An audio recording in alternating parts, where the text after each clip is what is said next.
meditating. I've taught you well, have I?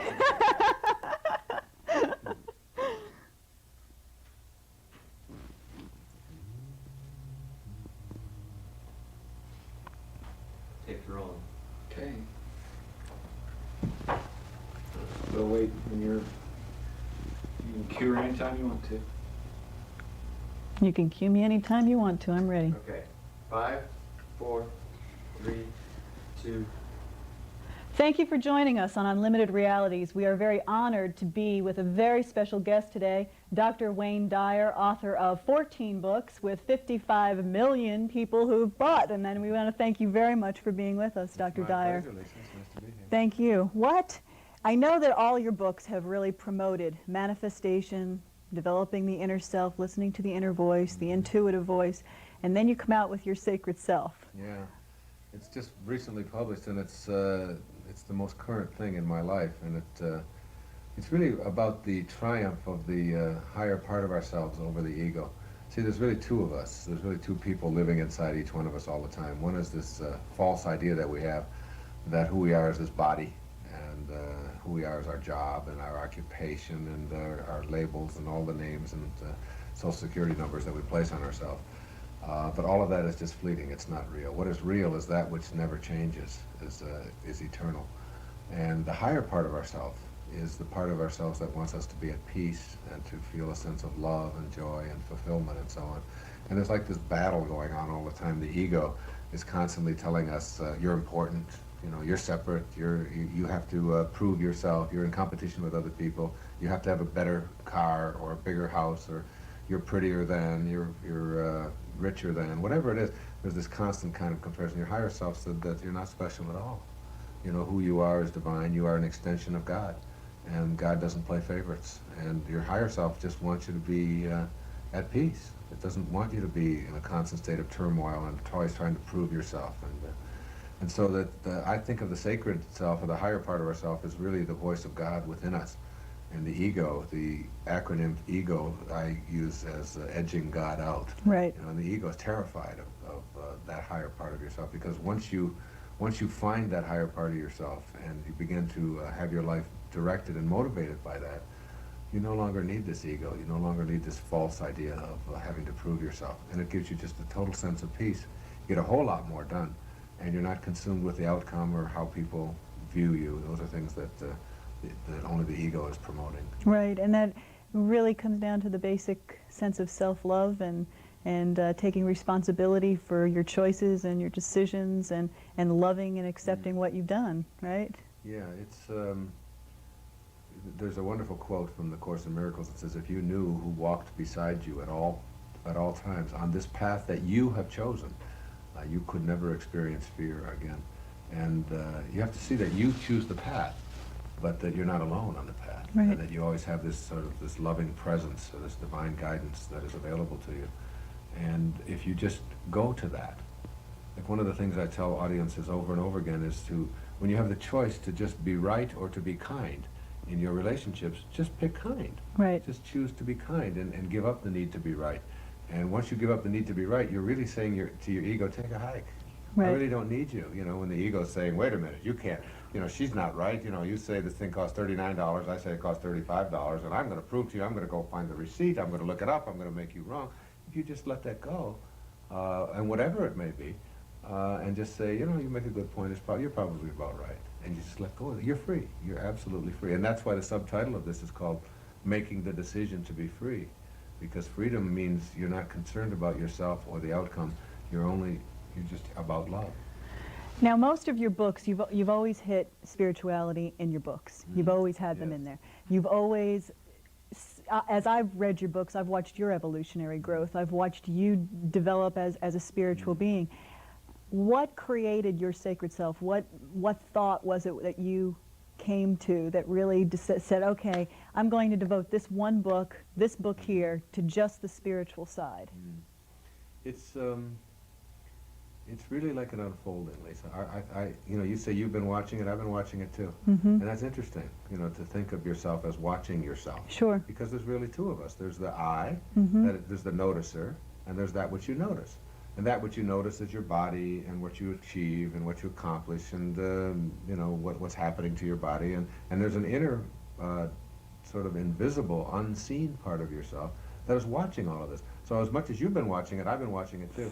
And when you get very peaceful with allowing it, with surrendering and just sort of standing back and witnessing it, you get directed in the direction that you're supposed to go. And if you let your ego out of it, which tells you, you know, you got to make more money and you've got to be better than somebody else, and that other person was on the bestseller list and you're not on it, and this other person made more money than you did.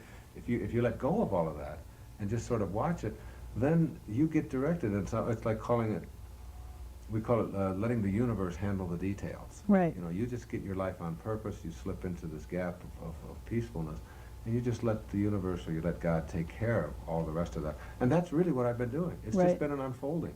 I mean, I've been writing books like this for a quarter of a century. My first book was published 25 years ago. I didn't know this stuff even 5 years ago, the stuff that I've written about in here. Wow. I had to go through all of the stages in order to get to here. And just like you did, Sure. you know, with your own life. I mean, you know, you talk about you have children. Well, as they develop, as your children develop, you know, when they're born, you don't know how to deal with them when they're 13. Yeah. You know? Right. I mean, if you did, you'd say, "Oh no, there's no possibility." You know, you Right. can see that little 13-year-old chewing her gum and saying, "Get a life, mom." You know, in this little tiny precious little thing that showed up. So it's like you just you let it unfold, and whatever wisdom that you need for handling 13-year-oldness will be there if you get out of the way and just sort of watch it and just practice teaching only love. It all just sort of works out. It's like it's almost like you have to think of it like a plan that you sign up for. You know, if when you were just before you got here, you know, if you were this eternal being who was getting ready to come here to this planet, and if you could just imagine yourself like thinking it out, and then having this plan like put before you, you know, and God says, you know, like, well, here's what's in store for you, Lisa. You're going to go out with about 14 jerks. They're going to have their hands all over you. You're going to say, well, I don't want those people around me. And then when you're 19, what's going to happen is you're going to marry somebody, but he's going to be very abusive, and he's going to be an alcoholic. And but you're going to learn a great lesson from that. And from that lesson, you're going to meet the next person when you're 25, and that person is really going to help you. But you're going to have a couple of falls, and you're going to have an accident when and you'd say, I don't want any part of any of this. Right. You know, there's too much pain involved in that. I don't want to live with an alcoholic. I don't want to be abused. I don't want to, you know, whatever. Sure. But you need all of those things. So it's like you don't get that opportunity to decide all of that in advance. But you do get the lessons that come with it. And if you were choosing it all as Right. you went along, you wouldn't opt for the trip to begin with. So it's like, well, once you understand all of that, then it's all sort of organized, and there is a divine intelligence that flows through it all. And you can just relax. That's And right. you don't even have to understand it. Like I have a magnet that a friend of mine gave me that's on my refrigerator. It says, there are many things in life that I do not understand. And I like it that way. Yeah, just It's accept okay, it. yeah. Yeah. Well, I think that one thing that I've learned the most from you, I started reading you when I was 13 years old. I learned the I was only most. 10 at the time, Well, too, so- hey, you know, you are beyond me. But I learned to accept and honor and bless every experience that I went through. And I think that really helped promote my growth, because I think that if we can stop blaming, and if we can start accepting and start taking responsibility, and I see in all of your books, you take the basic spiritual truths and you interpret it in layman's terms Yes. to every individual, so it hits our core, it hits our soul. Well, because I am a layman, and even though I've been through the scholastic route and I've got the credentials and all of that, I've never lost my sense of growing up as a little orphan kid and knowing that I had to go out and work for everything that I had, and not having anything handed to me. And I just one of my great mentors was Abraham Maslow, and it was like he had written a lot of this stuff down, but he had written it in very technical terms, self-actualization and the pyramids and and all of that thing. And it was like he said to me, "Here, you take it and explain it to the layman," and that's pretty much what has been my path. Because he died the very same day that I received my doctorate. That's back in amazing. 1970. There are no And, coincidences. no, yeah. And I really felt the sense of the mantle or the baton sort of being passed on. Right. And that my obligation was to take and unmuddle the metaphysical, if you will. Yes. And make it available. Right. And I just I write from my heart. Mm-hmm. I speak from my heart. I'm Mm-hmm. doing this interview from my heart. When I go on stage, I don't go on there with notes. And if I have Right. 6 hours, I talk for 6 hours from my heart. And I know I'm not alone. Because the real secret is that I've surrendered. I Right. mean, if anybody wants to know what the real secret is, it's like I've surrendered. I have let go of my need to be always knowing what's going to happen next and to have a plan and to have goals all set up. And I've turned all of that over to God. I've just turned that all over. And I just go where I'm sent. And in the Bhagavad Gita, it talks about the being detached from the fruits of your labor. Learning how to be detached from the fruits of your labor, which is like what we're doing right now. We do the interview. Sure. Okay, we do it, we're in it, we're in the process. Right in this moment, this is what we're doing.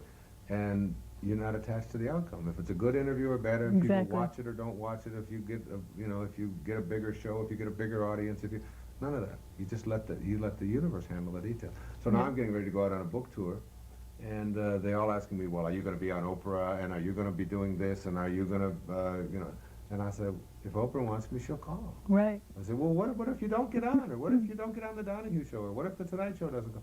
I said, then I won't be on it, and it's absolutely fine. Whereas there was a time when I would be like really attached to that, and I would really be struggling with not getting on. Now I'm just totally, it's free, and I believe that it's in divine order. Is there something that happened that created that shift, that created that, okay, God, this hasn't worked, my way hasn't worked, I give? Yeah, yeah, there have been. I've toyed around with addictions in my life, and was able to transcend them through a spiritual experience. We had a little baby girl who is now 5, who came to us despite all of our efforts to not have any more children. Wow. On birth control, and I mean, it was like there's nothing can stop a determined soul, and this Wow. little soul just showed up in our lives against all odds. There was just no possibility. I mean, my wife had even had surgery, and there was Wow. all kinds of reasons why. And this was our 8th child, and she has been like, we should have named her Ananda, which means bliss, because she's the most blissful. And the fact that she could show up How and incredible. be here, and my wife and I were, we weren't sure what our path was. We've been together a long time, and boy, we just got really reconnected and on an incredibly What a beautiful blessing. Yeah. So that really, and every time I look at her, I Right. just melt. I mean, I just absolutely melt. Sure. And I know that she's a gift. She's a gift from God, and that kind of thing, and leaving behind. One of my teachers said that if you want to know heightened awareness, if you really want to know another level of awareness, you have got to experience sobriety in your life, total, complete sobriety. And I said, you mean I can't have a beer? I mean, I've had to have my beer every day. And he said, no, you can't.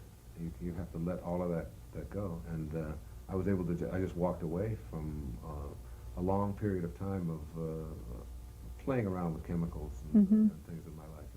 And I learned, to have purity, to purify my life, to purify my body. Those kinds of experiences are, they're transcendent. Yes, They're transcendent. because they do bring you to a point of where you realize what your core is. Sure. And it was even an experience like that I talked about, and you'll see it when you believe it, which was finding my father, who had been dead for many years, and I didn't even know he was dead, and I was sent to his grave through a series of mystical, quote, coincidences, and I was able to stand on his grave in Biloxi, Mississippi in 1974, just before I wrote Renaissance, and to forgive this person that I had all this hatred for, whom I had never seen, who had abandoned us and who had really brutalized my mother, and to just send him forgiveness. And I walked away from his grave in Biloxi in August of 1974, and I was freed from all of the hatred and the bitterness. I was able to forgive him. And I've always liked what Mark Twain said about forgiveness, that forgiveness is the fragrance that the violet sheds on the heel that has crushed it. It's powerful. Yeah. And I walked away from that, and I was in a bad marriage, I was overweight, I was a candidate for cardiac arrest, there was no question about it, I was stressed beyond max, and my writing wasn't going anywhere. I mean, I wrote some textbooks and all that, but And I walked out of there, wrote erroneous zones in like 14 days. Wow. Yeah, there's 32 million of those in the world. God Yeah. supported your Yeah. change. Yeah, it was the forgiveness. It Yes. was getting rid of the hatred and the anger and all that inside of me. That's incredible. Mm. If you have one thing to say to our audience and our viewers, what would you say to them? I would tell them what I tell everyone, that you're not a human being having a spiritual experience. It's the other way around. You're a spiritual being having a human experience. And the quality of your human experience depends nothing at all upon what you see in the physical world. What causes all things in the physical world is the unseen intelligence. It's like if you look at a little acorn that is going to become a mighty oak tree, and you try to find treeness in it, you'll never find it. You just cut it open, slice it out, you'll never find it. But what causes it is in the unseen dimension. The same is true of you. What caused you to be all the things that you see in the physical world is not what you see around you, but the unseen cause. Identify yourself there. Become the witness to your life, and then you can manifest anything.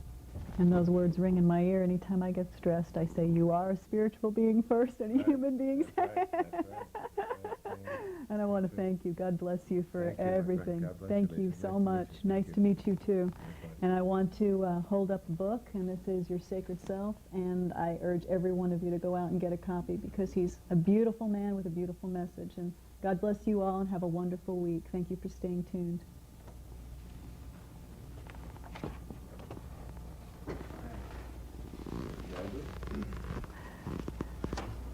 Great.